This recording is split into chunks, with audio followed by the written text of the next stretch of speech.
Shalom Bapak Ibu. Shalom. Selamat pagi, selamat kita berbakti di dalam nama Tuhan Yesus Kristus. Bersyukur pagi hari ini semua karena kebaikan Tuhan, karena kasih setianya yang tidak berkesudahan dari kita. Mari sebelum kita masuk dalam ibadah kita ambil waktu untuk satu teduh sejenak.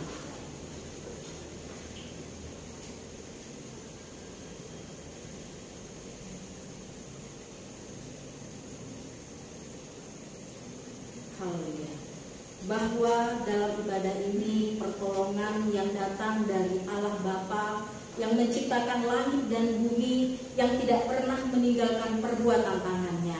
Turunlah berkat, damai sejahtera dan sukacita atas kita sekalian di dalam nama Bapa, Putra dan Roh Kudus Tuhan kita Yesus Kristus. Amin. Puji nama Tuhan. Mari kita angkat hati kita arahkan hati kita kepada Tuhan. Ku ada sebab anugerah-Mu. Kita bersyukur, kita memuji kebesaran Tuhan karena keberadaan kita pada pagi hari ini, kesempatan yang Tuhan beri bagi kita semata-mata karena anugerah Tuhan, karena kebaikan Tuhan yang tidak berkesudahan. Haleluya. Ku ada sebab anugerah-Mu. Ada sebab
Amin. Silakan duduk Bapak Ibu Saudara. Haleluya. Puji nama Tuhan. Hari lepas hari yang kita jalani, ada tantangan, ada pencobaan, tapi kita percaya karena bersama dengan Dia, Yesus, sobat kita yang setia, Dia juru selamat untuk saudara dan saya. Di hidupku ada sobat yang setia. Kita akan pujian ini. Haleluya.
Tapi syukur hanya karena kasih karunia di dalam Yesus Kristus. Kita punya tujuan yang pasti, yaitu surga yang mulia, negeri yang kekal. Amin. Hari-hari ini kita benar-benar semangat untuk membaharui hidup kita, selalu berjalan di dalam jalan Tuhan, di dalam kebenaran Tuhan. Puji Tuhan, kita akan menyiapkan hati kita untuk mendengarkan kebenaran firman Tuhan, menyenangkan hati Tuhan lebih dari segalanya. Karena untuk itulah Tuhan menciptakan saudara dan saya, untuk menyenangkan hatinya. Haleluya. Haleluya. Haleluya. Nyanyikan dengan penuh kerinduan kepada Tuhan, bahwa menyenangkan hatinya itu lebih dari segala-galanya dalam hidup. Menyenangkan hatiku lebih dari segalanya.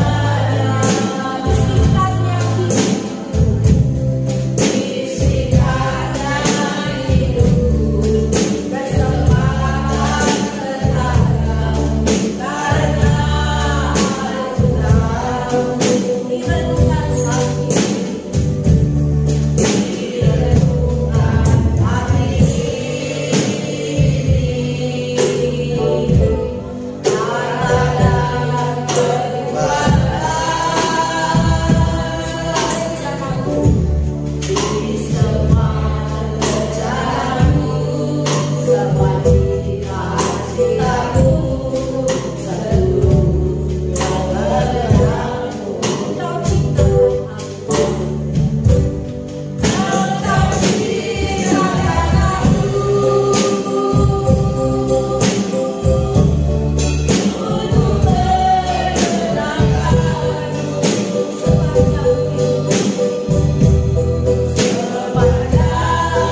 segala kekuatan, karya dan kasih menyertai kami ya Tuhan, dalam nama Tuhan Yesus, amin.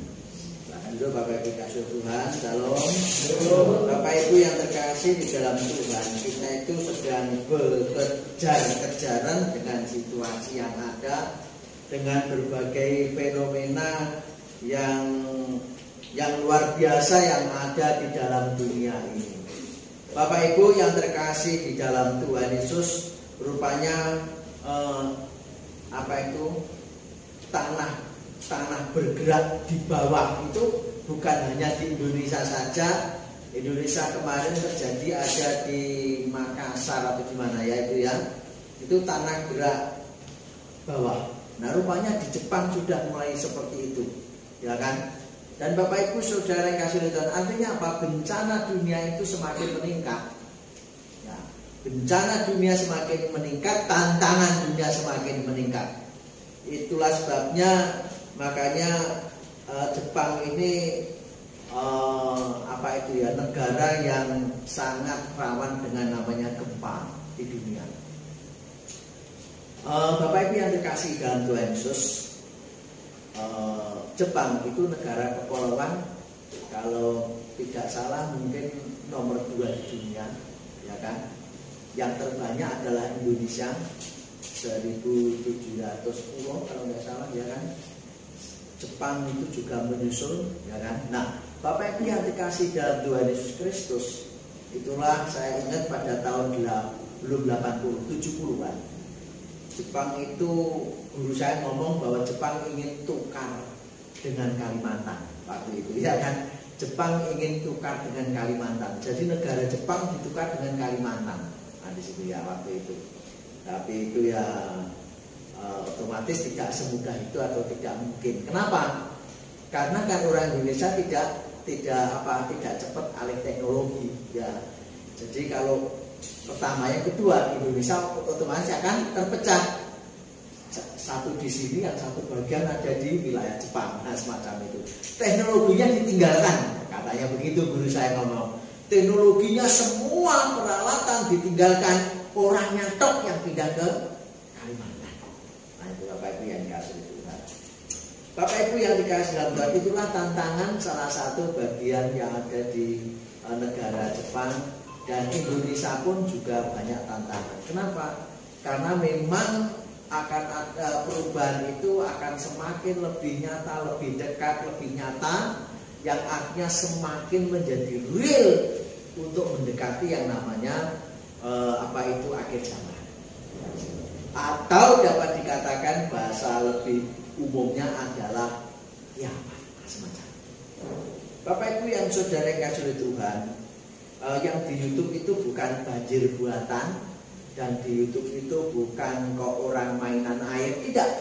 Negara-negara yang dulu panas sekarang diterjang banjir, ya kan? Negara-negara yang sedang berjuang tidak dengan takut akan Tuhan juga akan digilas oleh bencana alam. Terakhir saya melihat di YouTube itu salah satu terowongan di Cina itu disikat oleh kelongsoran gunung yang luar biasa. Itu Bapak Ibu ya. Memang Cina ini sesuatu yang negara yang agak lain ya. Artinya bahwa mereka negara komunis sebenarnya. Tetapi dalam hal ini mereka mencoba menciptakan matahari. Ya, mungkin di sisi lain adalah yang kita lihat ingin mencoba yang namanya supaya di Cina banyak mataharinya. Mungkin di situ. Supaya cuacanya lebih banyak hangatnya. Mungkin begitu ya. Bapak Ibu dan Saudara yang kasih dalam Tuhan, disinilah kita melihat bahwa bagaimanapun kehidupan kita yang ada di dunia ini, itu sekilas, sepintas saja. Itu yang mau saya sampaikan. Kehidupan kita yang ada di dunia ini pada dasarnya sekilas dan sepintas. Seberapa sih umur kita, ya kan?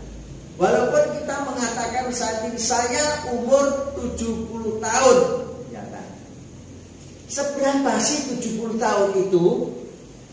Nah, kalau Tuhan katakan satu hari di mata Tuhan, setahun di mata manusia, ya kan? Coba bandingkan, berarti hidup kita di mata Tuhan berapa hari Bapak Ibu? Kalau 70, hanya 70 hari, ya kan? Itu kalau Tuhan mengatakan satu hari di mata Tuhan 1000 tahun. Saya balik, satu hari di mata Tuhan, di mata manusia ada 1 tahun. Satu hari banding 1 tahun. Di sini saya balik. Itu kan Alkitab yang begitu, ya kan? Saya membuat perbandingan real. Satu hari di mata Tuhan, 1 tahun di mata manusia. Perbandingan bahwa manusia berarti hanya umur 70 hari. Jadi seperti skala itu loh Bapak Ibu ya. Skala 1 banding 100. Berarti berapa itu? 1 cm banding 100 entah 100 km atau gimana. Jadi dalam peta skala itu begitu. Nah, hidup kita itu hanya sepintas, sekilas saja. Makanya dikatakan bahwa hidup kita itu seperti rumput, ya kan? Tumbuh, kembang, mati. Nah di situ ya kan. Makanya ada pujian gini. Prokonco podo elingo, urip ning donya tan langgeng. Kaya kembang suket ning ora-ora. Sedilo mekar indah, sedilo maneh alun, ya kan? Usono garing tanpa guna dibakar.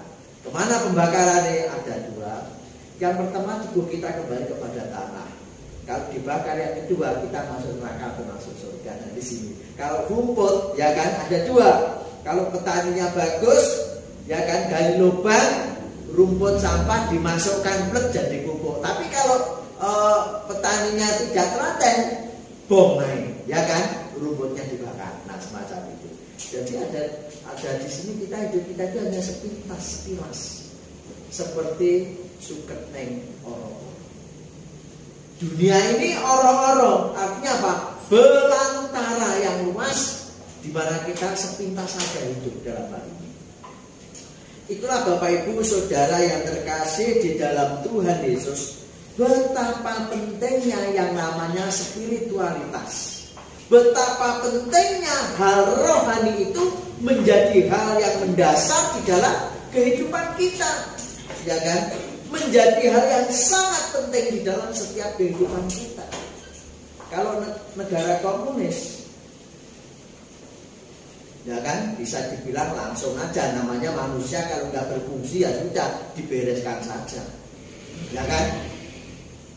Tapi Bapak Ibu Saudara terkasih Tuhan, begitu pula negara-negara yang ateis, ya kan? Negara ateis itu belum tentu komunis, ya kan? Itu. Kenapa? Karena negara-negara tidak percaya kepada Tuhan, orang yang tidak percaya pada Tuhan, hampir sama identik hidup, ya asal hidup aja, tidak jelas tujuannya Bapak Ibu. Yang penting hidup di dunia bagaimana berupaya kerja cari uang, kemudian apa cita-citanya sudah. Jadi tidak punya gambaran tentang konsep sesudah hidup di dunia itu tidak ada. Makanya pada bagian yang kedua ini saya sampaikan bahwa sangat pentingnya akan spiritualitas atau kerohanian di dalam kehidupan kita, dalam hubungannya kita dengan Tuhan di situ. Karena ada sebuah kehidupan sesudah kematian di dunia ini yang harus kita pertanggungjawabkan secara rohani di hadapan Tuhan. Kapan? Di saat kita menghadapi pengadilan Tuhan. Bapak Ibu Saudara yang terkasih di dalam Tuhan, kita melihat Bapak Ibu yang terkasih di dalam Tuhan, Kejadian pasal 3 1-7.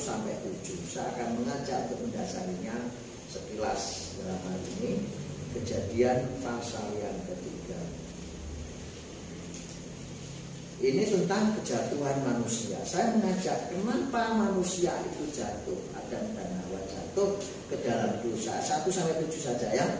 Adapun ular ialah binatang paling cerdik dari segala binatang di darat yang dijadikan oleh Tuhan Allah.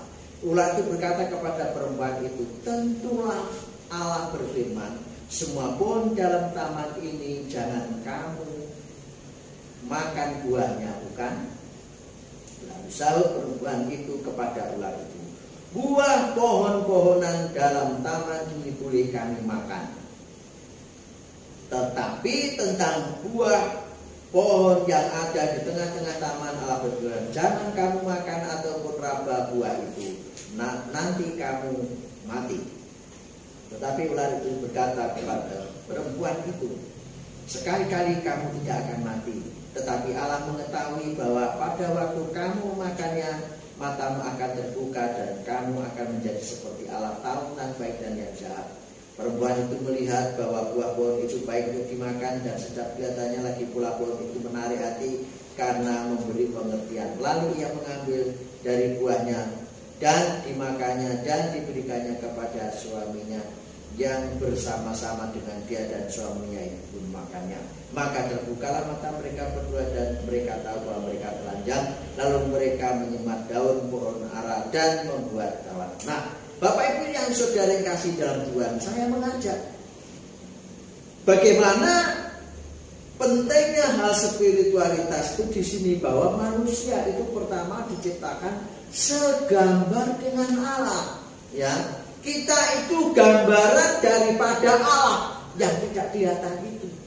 Allah punya mata, punya tangan, punya kaki, punya hati, punya pikiran, ya kan? Hanya Allah itu berbentuk roh, sifatnya roh yang kekal, ya kan? Tapi kita tidak kekal karena apa? Karena tubuh kita yang jasmani. Itu. Nah, di sini kita melihat bagaimana yang pertama, hati yang kudus, keberadaan yang kudus, hidup kudus, bukti hubungan dengan Tuhan itu baik, indah, dan sempurna. Sebelum manusia ini jatuh ke dalam dosa, pertama kali ini sebelum Adam jatuh dalam dosa, mereka hidup di dalam persekutuan dengan Allah, hidup di dalam kekudusan.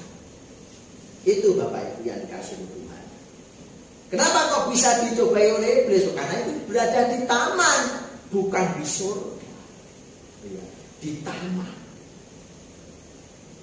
Nah, Bapak Ibu saudara yang kasih dalam Tuhan, di sini kita melihat betapa Tuhan kalau kita hidup kudus, ya kan, keberadaan kudus, hidup kudus, ya kan, itu bukti hubungan kita dengan Tuhan itu baik. Di sini Adam dan Hawa setelah jatuh dalam dosa, mereka itu hilang kekudusannya, Bapak Ibu, luntur, ya semacam itu, ya kan? Iblis menyerang yang kedua pengetahuannya, ayat 3 sampai 5, ya kan? Iblis itu menyerang pengetahuan, satu pengetahuan, akhirnya menarik dalam hati, setelah menarik dalam hati, akhirnya melakukan apa yang tidak seharusnya dilakukan. 6, hatinya memutuskan, enak, ya kan? Kemudian setelah itu memakannya. Kemudian setelah memakannya, Bapak Ibu saudara yang kasih Tuhan, lunturlah kekudusan. Makanya ayat yang ke-7 jelaskan, Adam dan Hawa tahu bahwa mereka telanjang. Kenapa saya katakan telanjang? Karena akhirnya terbukalah kehidupan mereka secara jasmaninya. Kedosaannya sebenarnya di situ, ya kan? Nah, di saat itu sebelumnya belum. Kenapa? Karena di dalam kekudusan, itulah bedanya antara hidup dalam kekudusan Allah dan hidup di dalam kedosaan. Itu beda. Di situ. Otomatis semua orang kalau hidup di dalam kekudusan Allah, itu tidak ada yang namanya contoh begini, apakah di surga itu pakai baju seperti ini? Pakai baju seperti ini, Bapak Ibu? Pakai jas? Enggak. Kenapa? Karena di sana sifatnya adalah roh kita itu sudah ada. Wadah kita, tubuh kita itu kembali kepada tanah. Itu firman Tuhan katakan. Roh kita. Namanya roh, makanya tidak berbicara yang namanya itu perempuan, itu laki, ya kan? Semua adalah roh. Di situ Bapak Ibu. Bapak Ibu saudara kasih dalam Tuhan. Segala sesuatu yang sifatnya roh, itu pada dasarnya ada, tidak ada laki-laki dan ada perempuan sebenarnya. Yang mewujudkan menjadi laki perempuan adalah dia mewujudkan diri menjadi laki-laki atau perempuan. Pada dasarnya roh itu adalah roh, yang artinya adalah netral posisinya, begitu. Jadi kalau ada lagu di surga nanti pakai baju putih dan semacam itu sebenarnya hanya penghiburan saja, Bapak Ibu, ya kan, supaya orang itu punya antusias, ya kan, semangat. Nek surga nanti begini loh, begitu Bapak Ibu. Atas kepala mahkota emas, artinya bahwa bukan begitu Bapak Ibu, ya kan, artinya bahwa kita hidup dalam kemuliaan Tuhan di situ, ya kan. Bukan harus pakai mahkota satu persatu ya memang tidak mudah Tuhan itu mengatakan membuat mahkota berapa miliar pun mudah, tetapi bukan begitu Bapak Ibu yang dikasih dalam Tuhan. Artinya hidup pikiran dalam kemuliaan nama Tuhan, tubuh dalam kemuliaan nama, hati dalam kemuliaan Tuhan, pikiran dalam kemuliaan nama Tuhan, dan kemuliaan Tuhan itu mahkota emas. Artinya apa? Kemuliaan untuk nama Tuhan di situ Bapak Ibu.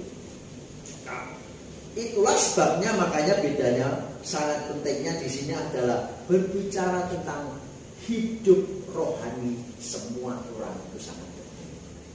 Selain daripada yang bisa sampaikan berbicara tentang keselamatan. Bapak Ibu yang dikasih dalam Tuhan, hal spiritual itu berbicara hal rohani itu berbicara juga hubungan manusia dengan Tuhan. Saya ulang, hal berbicara hubungan manusia dengan Tuhan, mulai diciptakan sampai kejatuhan, ya kan, mulai dari hukum sampai keselamatan, ya kan, Bapak Ibu, itu yang terjadi. Proses-proses daripada karya penyelamatan Allah itu akan terkoneksi di saat rohani kita, hati kita, pikiran kita membangun persekutuan dengan Tuhan.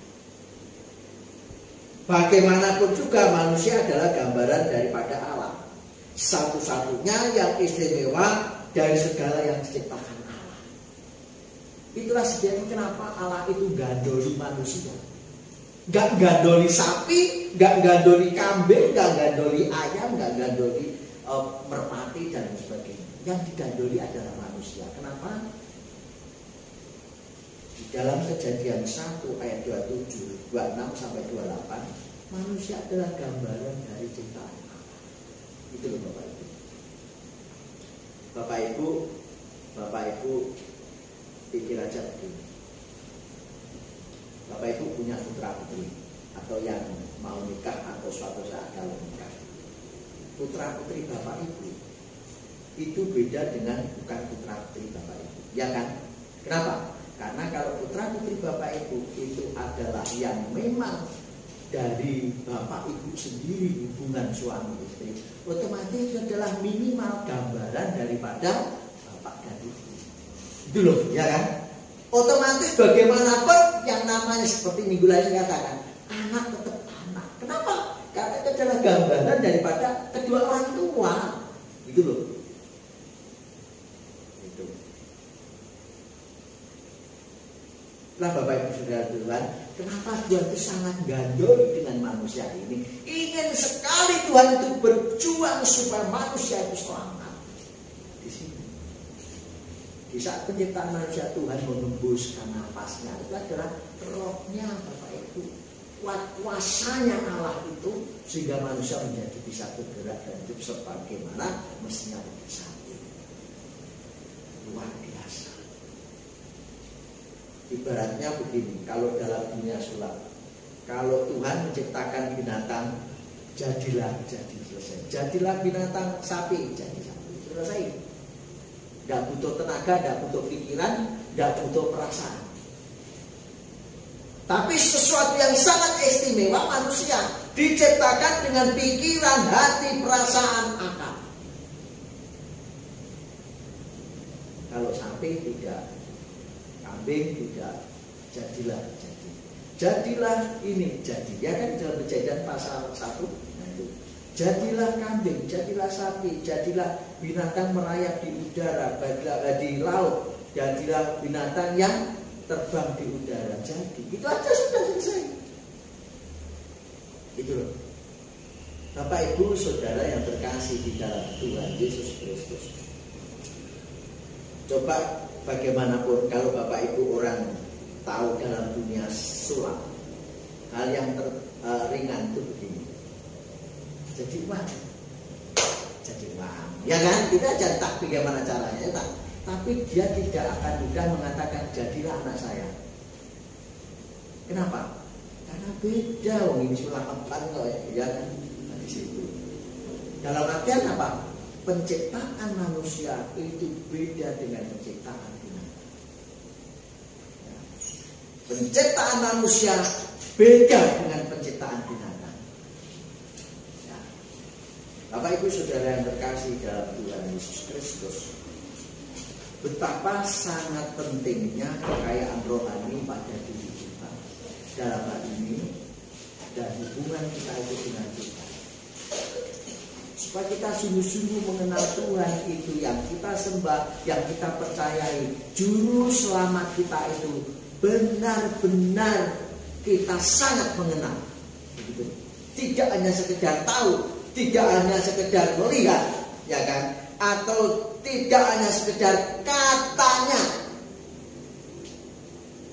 tetapi realitanya. Bagaimana realita itu bisa kita miliki untuk kita mengenal Tuhan kita? Ya dengan hubungan kita rohani, hati, persekutuan kita dengan Tuhan. Itu katanya. Bapak Ibu Saudara yang kasih dalam Tuhan Yesus, kalau Bapak Ibu saya katakan, Bapak Ibu tanya kepada saya, Pak Eko sudah tahu presiden kita, tahu, ya kan? Melihat tidak hanya lewat gambar toh, ya kan di situ. Karena saya belum pernah ketemu sama sekali, gitu ya kan? Itu. Bagaimana kita dengan Tuhan? Bapak Ibu percaya Tuhan Yesus? Percaya. Gimana Tuhan Yesus? Tidak tahu. Bagaimana Anda percaya? Ya tidak tahu. Nah, ini sesuatu yang kurang atau yang bisa dibilang salah atau kurang. Kenapa? Kita harus tahu bagaimana Tuhan kita. Kita harus memahami bagaimana Tuhan kita. Benar-benar bukan hanya sekedar tahu kata Alkitab Yesus itu begitu. Itu kan kata Alkitab. Walaupun ini benar, tapi kebenaran itu akan menjadi nyata di saat kita itu membangun persekutuan dengan Tuhan. Masa kita tidak ada yang ingin bagaimana Tuhan Yesus yang sebenarnya? Memang iman itu ada beberapa yang percaya dasarnya, yang menyatakannya. Satu lewat iman, satu lewat kebenaran, satu lewat pengajaran, ya kan? Di situ. Tapi Bapak Ibu yang dikasihi Tuhan, memang tidak menjadi sesuatu hal yang dasar atau yang kuat kalau orang itu bertemu dengan Tuhan. Itu kemudian apa? Percaya dengan mudah dengan Tuhan. Saya kasih tahu cerita, orangnya itu masih ada dan rupanya saya baru ketemu beberapa waktu lalu. Oh, ini yang dimaksudkan, ya kan? Ada teman, bukan teman ya. Dulu di sini ada fotokopi, kalau Bapak itu tahu ya, fotokopi di sini, sekarang pindah situ. Itu fotokopi ini punya misanan. Misalnya punya saudara juga, sama-sama misanan 3 orang, 1, 2, 3, begitu ya. Nah, yang misanan yang ketiga itu, yang kedua itu cerita ke saya, Mas Eko, saya itu punya saudara, itu apa itu? Ya pacaran dengan orang Kristen, nah seperti Mbak Niki sama Mas Yus, contohnya begitu ya. Kemudian begini. Kemudian saudara saya itu, dia itu berdoa sembahyang jam 12 malam. Kalau saya ketemu Yesus, ya kan? Ditemui Yesus, saya akan ikut. Nah, Bapak Ibu Saudara yang kasih Tuhan, akhirnya masih kok dia bertemu ditemui Yesus, akhirnya mau ikut nikah sama orang. Bapak Ibu Saudara dalam Tuhan, sampai sekarang masih setia ikut sama Tuhan Yesus, ya kan? Nah, rumahnya lo ceret, selatannya kantor polisi, ya kan? Di kulone Mas Rius di sana itu dulu ceweknya itu di kulone ke sana, ya rumahnya di situ yang sekarang sedang dibangun rumahnya, ya. Di situ saya baru tahu beberapa itu yang dimaksudnya kayak. Kenapa tahu saya? Di saat anaknya ibu ini meninggal, saya ketemu sama mereka itu loh. Masih kau loh, pengen ya bisa itu loh, ya kan? Bapak Ibu Saudara kasih Tuhan, disinilah hidupnya daripada kerohanian seseorang. Pengenalan akan Tuhan Yesus dengan sungguh-sungguh luar biasa karena dia memiliki pengalaman pribadi dengan Tuhan di situ. Bapak Ibu Saudara terkasih di dalam Tuhan Yesus Kristus, itu diwujud nyatakan karena apa? Kualitas kerohaniannya ingin lebih, ingin tahu, ya di situ. Saya tidak tahu bagaimana cara bisa bertemu Pak Presiden. Yang datang nganjuk paling menteri ya Mas Yus ya. Pak Presiden belum pernah nganjuk katanya ya. Nah itu. Bagaimana saya bisa bertemu dengan Presiden? Saya tidak tahu ya, tapi kok presiden ini kok sebenarnya agak susah-susah mudah juga ya. Beda yang dulu nggak kuat kan ditemukan hati mendekat ya. Sekarang itu kita berteriak mengadakan justru presiden berhenti. Kita teriak aja presiden juga sudah tahu itu aja nanti ya kan. Tapi saya juga belum pernah ketemu atau belum pernah melihat secara nyata hanya itu. Tapi saya ikut senang. Nah, Bapak Ibu Saudara yang kasih Tuhan, presiden yang merakyat. Nah, bagaimana Yesus yang merakyat itu tadi? Apakah kita kenal dengan sungguh-sungguh Yesus yang menjelma menjadi manusia untuk menyelamatkan manusia itu? Apakah sudah kita kenal dengan sungguh-sungguh di situ? Sehingga di saat kita memilih, bukan hanya sekedar kita memilih. Kalau partai tak apa-apa, ya kan? Tapi kalau Tuhan Yesus keselamatan, itu harus ada keyakinan yang pasti bahwa Yesus adalah juru selamat. Itu Bapak Ibu. Sehingga rohani kita itu benar-benar mengalami sesuatu dan tahu Tuhan kita yang kita sembah itu siapa sebenarnya. Contoh Ayub Bapak Ibu yang dikasih dalam Tuhan Yesus. Ayub itu memiliki kekayaan rohani yang sangat luar biasa loh ya. Kekayaan rohaninya lebih besar daripada kekayaan duniawinya. Kisah Ayub itu hartanya miliaran, bisa ratusan miliar, mungkin kalau berjalan sampai sekarang entah berapa ribu triliun kekayaan. Tetapi pada masa itu dia adalah orang yang terkaya di belahan timur, coba bayangkan. Tetapi kekayaan rohaninya lebih besar daripada kekayaan harta duniawinya. Kita melihat Bapak Ibu dari mana? Dari kesetiaan Ayub selalu bersekutu dengan Tuhan lebih penting daripada hartanya. Ya kan? Kesetiaan ibadah Ayub lebih penting daripada sapi domba lebihnya. Ketaatan Ayub lebih penting daripada jasmaninya sekalipun yang harus sakit. Ya kan? Bahkan Bapak Ibu yang dikasih oleh Tuhan Yesus, apapun dan bagaimanapun Ayub tetap setia untuk tetap memilih Allah daripada hartanya. Ya kan? Walaupun hartanya habis, Ayub tenang saja, tidak pernah mengkhianati Tuhan, tidak pernah mengkhianati Allah yang disembah, tetap memilih Tuhan, tetap memilih Tuhan. Akhirnya setelah selesai sakit, Ayub dipulihkan, hartanya dipulihkan. Kenapa? Karena Ayub tidak cinta harta, tapi cinta Tuhan Yesus, cinta Allah. berkuasa daripada harta.